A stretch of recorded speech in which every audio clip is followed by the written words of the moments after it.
Crystal Cowboy here, high up on the Crystal Mountain Range. Here's a look at our view.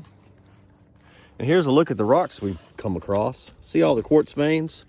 See all the rocks, rough and tumbled? But on the surface, if you look closely enough, you will find clusters of crystals. Raw, unrefined, and wild. Look at that.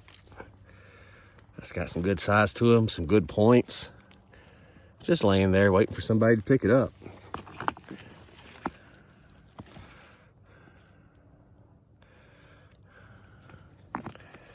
All kinds of pretty rocks just laying on the forest floor. And if it's 20 pounds or less, you can pick it up and take it home. Only with Crystal Cowboy, 1976.